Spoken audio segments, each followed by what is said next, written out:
Hey, welcome to episode 7 of Organic Reach X.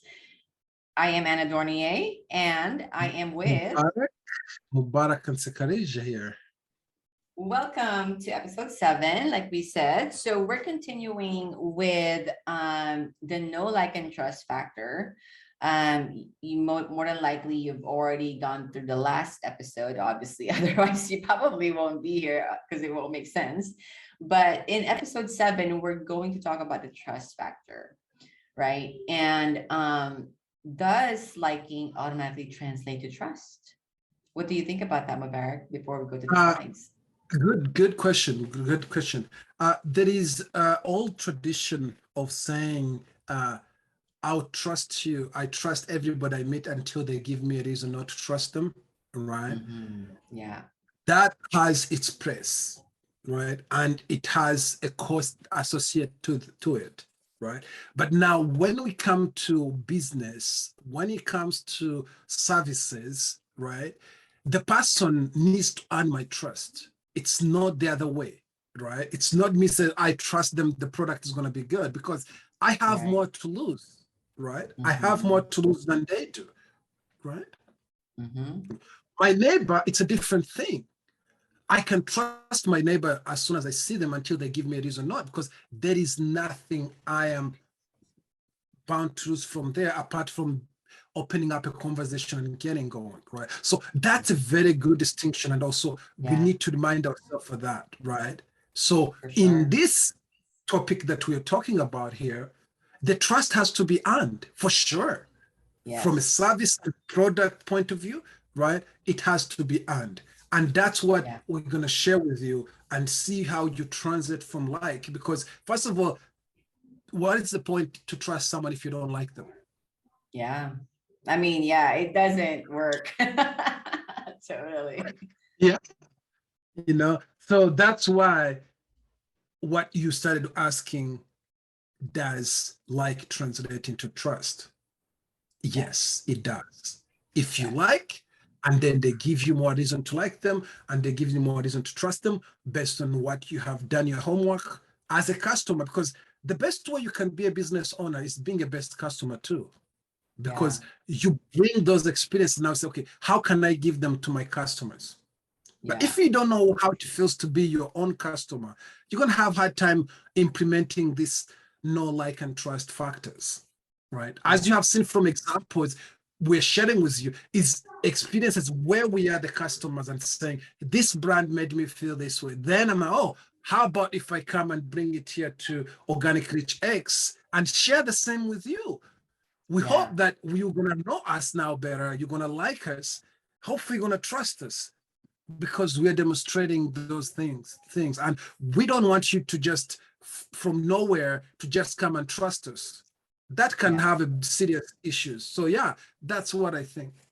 Yeah, the liking aspect, I think, starts the trusting process, right? It's like it gets you to that next stage of the relationship, business or otherwise, right? So yeah, that's really good. I mean, we haven't even gone through the slides and it's already a great discussion. So let's go ahead and share the slides. So again, like all of the training series that we've done so far, right? If you're not watching it on YouTube with the visuals, you can certainly still find this there. And if you just like to listen right now, it's totally totally fine, because you can always re-listen or re-watch it in a different platform. It's also a great way to learn, right? Listening, seeing something, watching something, and then reviewing that always helps with a deeper understanding, especially if it's like something like this, a content that you want to develop the skill of this. This is where the learning deepens and the understanding deepens, and then you develop that experience, and then over time you get better and better at it, right? So like we said, episode 7 is part 3 of the training series on content that connects and converts, and we're talking today about the trust factor. So talking about the trust factor today, and What this means is to trust you, your prospect must feel safe. So that's kind of the key Yes. word, right? So before to like you, they have to connect with you first. Mhm. In the trust area, they have to feel safe enough in many ways, right? And then we'll demonstrate how you can ultimately translate that into your content today. So I really love this quote when I was putting these slides together. And this is from, I'll declare the source after I read through this. So trust is about the intersection of the past and future. It's taking the evidence of the past, so in quotation marks, sometimes your own past and references, and then extrapolating that into the future. So basically, you're basing it on your prior experience with that specific person, right? So you're asking the questions, what can I expect going forward? And then being able to apply this information within a context of risk, right? Because there's Yeah. always going to be risk in every decisions that we make, right? So to trust a human being is to be able to anticipate generally how that person will behave in most of the future situations in which you might encounter them, and to feel comfort in taking an often emotional risk based on that anticipated behavior. Isn't that so Best cool? description. Yes. Yeah, I love that. So this is a core article from Tam Tao Pham. Hopefully I'm saying that name right.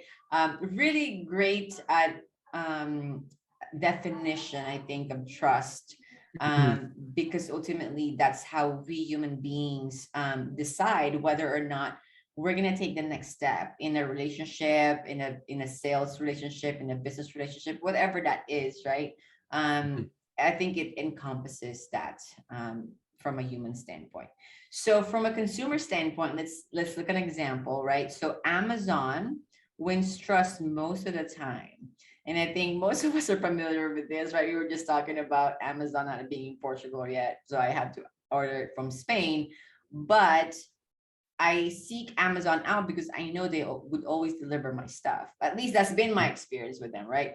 So with Mhm. Amazon, with almost instant shipping and easy access to return facilities and other customer service inquiries, like they win the trust all the time. Would you agree with that, Mubarak?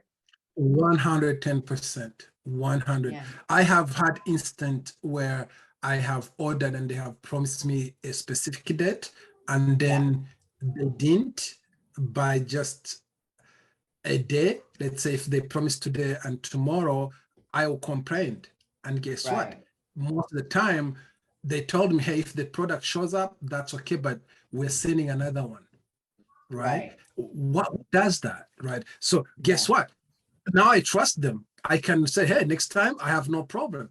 My shipment, no matter what happens, it's gonna get here. The worst case scenario, I'm gonna have two products, right? Right. And or the worst case scenario is that the product doesn't arrive and then you can just cancel the order and they refund your money and then you can order it Oh, right again, away. you know? Yes, Yeah. right away. Yeah. So I love that certainty when I'm ordering from Amazon. That's why, especially in a new country, right? We're like, Mhm. I don't know how shipping works in this country. I Yeah. seek out Amazon because I'm familiar with their system, right? Yes. So and this is another program that that you probably, if you're an Amazon shopper like me, I feel like I'm advertising for Amazon right now. But they have a try before you buy program, especially on clothes, right? So this is kind of like um imitating the experience you would have at a store where Yes. you can try something on, but you don't have to pay for it unless you like it, right? It's So priceless. yeah, so this is again, if you're not watching this on YouTube and you're not looking at the slides, this is where like the visuals really kind of come to life for you and really help the Mhm. content come to life. So for example, right? So Amazon's try before you buy program, you order it, they send it to you, you don't pay anything, and then you have 7 days to try it on, and then you only send back whatever you didn't like, and then they only charge you for what you didn't return. I love that. like, especially for moms, right? Just like if you have kids that you're taking care of, taking them to karate or different like sporting, like whatever events, like an extra shopping, saving an extra shopping trip helps a lot, right? So I A lot, think like that a lot. works really well. Yeah, for This someone who and has then 4 kids, I'm telling you, it's priceless. it is priceless. That's why like summer is amazing because there's not much stuff that you have to like lug the kids to. Mm. Yeah. So the next example is Coach. It's which is a designer purse. Most women probably would be familiar with this. So you can, if you don't already know, if you own a Coach purse, it doesn't matter where you bought it. You can get the Coach purse repaired, or you can also get them to buy it back from you. And Mhm. then they basically make something new out of it, right? And there was also an instance where I did have a Coach purse and it was like literally tattered. I used it so much, and I returned it and they sent me the same one. Like they didn't even repair it, they just replaced it with a brand new purse. So I mean, obviously this is a designer purse, it's luxury, right? They're not cheap. So if you're investing that much money in a good purse, right? Good quality purse, then you're gonna want like a good guarantee and like a good return for your money, right? For how much time you Mhm. use it for. So I really love that. And then these are like just more examples of how they really love the stuff that you trade with them. So you can actually trade your purse with them and then they reimagine it for you, or not for you, but they reimagine it and they redesign it so that they have a new design basically. So it doesn't basically go to waste, right? So other ways that you can create trust is just responsive customer service, right? How long does it take your customers to hear back from you? This is, I think, the reason why, when you reach out to like a business page on Facebook, it tells Mhm. you their response time typically. That's very helpful. That's very smart actually for Facebook, right? Because then if you're like this business responds within an hour, usually like most people like, oh yeah, I'll reach out and I'll do business with this business, right? Because they're actually responsive and they take care of their customers, right? So and then when they do talk to your company, how quickly do their issues get resolved? And their experience with the person handling the customer service also Mhm. matters, right? Money back guarantees, right? So how confident do they feel that they will get value for their money with your product or program? What Yep. situations may come up that you will honor if they decide to ask for a refund? We were just talking about this just a few days ago, right, Mubarak? Guarantees are very, very important. And so if you haven't thought it through, we highly recommend that you do, and because it can make or break the sale. And it also can affect the customer experience as well, right? So like be ultra clear as to what your guarantee is, Mhm. and really think about it too from a consumer standpoint, if it really does make sense to have that guarantee, right? Yeah, And that's probably a whole training all on its own. But exactly. that's one of the ways, yeah, one of the ways that you can create trust. So more ways to instill trust on your website or content. So you can add testimonials, success stories, right? Showcase them in as many ways as possible. So you can do images like before and afters if it's applicable, like if you're in fitness or something like that, or some kind of beauty product or whatever. Video, written, right? Use them as many ways as possible. There's not really an aspect of your business where success stories or testimonials won't build trust, right? Also be transparent, right? Let people into your world. This is where we talk about your story, and we ask you to talk about your story. Who Mhm. are you and who you are not, right? Talk about your core values, your mission, what do you stand for, why you think the way you do, what made you the way you are, right? So those are some of the things that you want to talk about.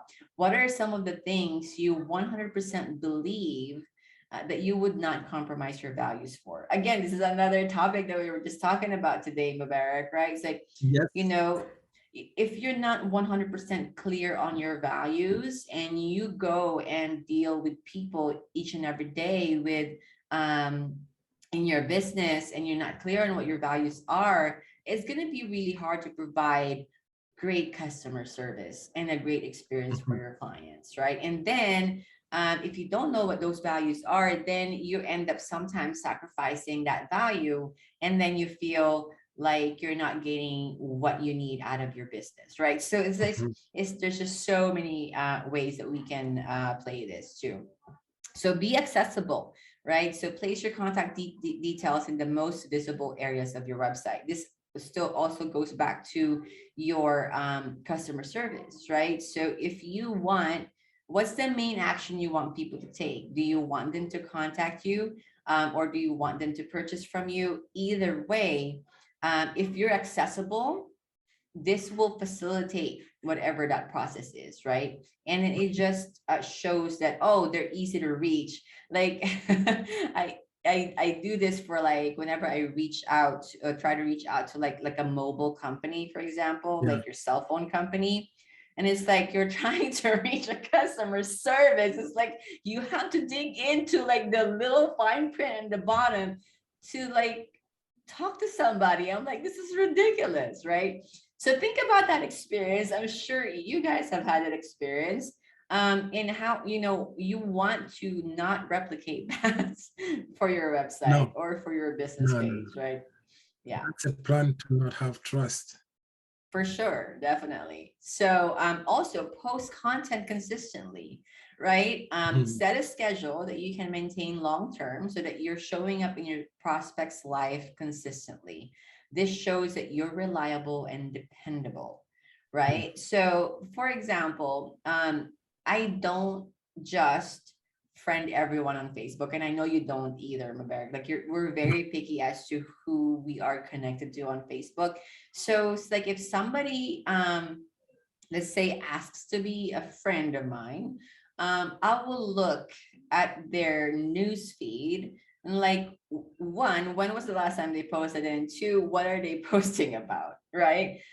Because your news feed is your news feed. Like it literally is your personal news feed on Facebook.